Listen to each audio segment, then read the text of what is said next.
What's going on? I just wanted to make a quick video for those of you struggling with Roubles, but you still want to run some higher end gear and things like that. Some things to look out for. So, for today's example, for those of you Tarkov veterans, kind of just to give an idea of what I'm talking about here is basically since you can't run a face shield on the Coyote exfil, better options for that. So, in my opinion, would be the U-Lock, which offers a class 4 ear protection.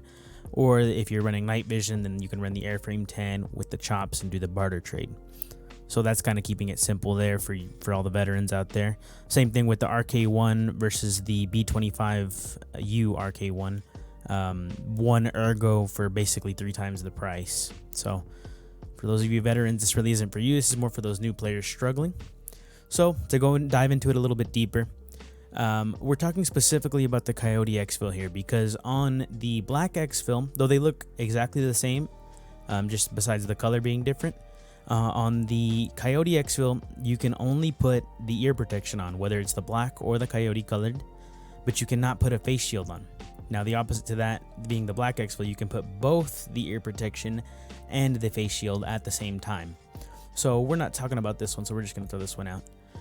So to get something comparable to the exfil, now the total price of this in USD is going to be around almost 1600 USD, which comes out to about 191,000 rubles. So to get something directly comparable, this covers your top, nape, and ears when you have the ear protection on it. And it's an armor class of 4 on the top and nape, and an armor class of 3 on the ears. So we want something directly comparable. In my opinion, that's going to be the U-Lock. Now the tan U-Lock, a lot of people don't like to run it because it kind of sticks out a little bit.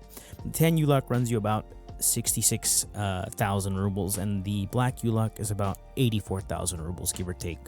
That's directly from the traders. Sometimes you can find them even a little bit cheaper.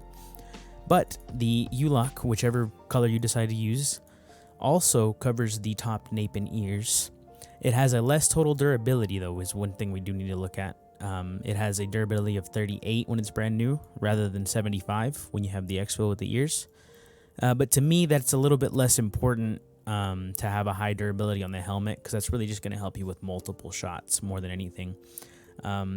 So the difference is going to be that the armor on the ears is only a class 3 armor on the exfil. So you actually get a higher level of protection on the ears, although it's a lower durability. So that's definitely my recommendation for there. You get this for less than half the price for the black one, and a third of the price if you use the tan one.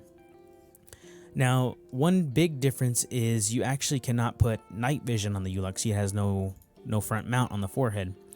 So to get something comparable with night vision, I would recommend the airframe 10. Now, you can get the helmet itself for about 1,200 US dollars, which comes out to about 150,000 rubles.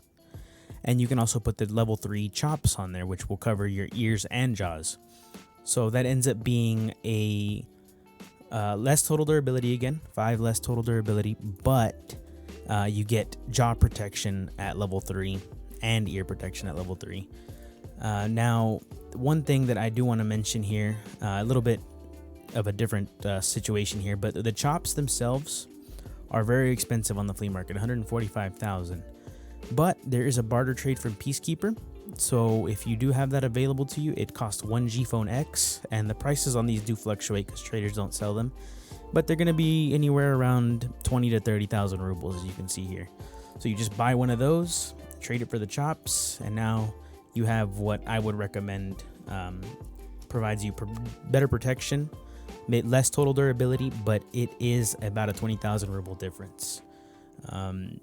Now, this does apply to a lot of different armors and helmets. I'm just using this as an example. There'd be way too many to go through.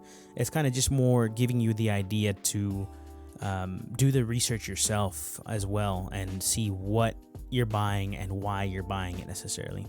So another one, another really, really good example is going to be the B25 RK1 grip and the RK1 grip. Now, to directly compare these, the only difference is going to be that you can get 1 additional point of ergonomics if you're using the one on the B25U mount. Now, 1 ergonomics, yes, that does make a difference. to me, in my personal opinion, not that big of a noticeable difference. But what we're really looking at here is the price of the item. So 46,759 from traders versus the price of 17,674. So you're saving around 25,000 rubles by going with the RK1, and you're only losing one ergonomics again. And again, this does apply to a lot of different attachments, things of that sort. So it's kind of just giving you that idea of getting the better value item rather than what everybody else is using, and things of that sort. So I do want to make more videos with this style of content geared towards new players. So if you have any questions at all, leave them down in the comments below. I try to reply to every single comment. You can also join the Discord down below. Catch me live on Twitch. Ask me directly. I'd be more than happy to help. So any questions, just catch me on any of those, and I'll see you next time.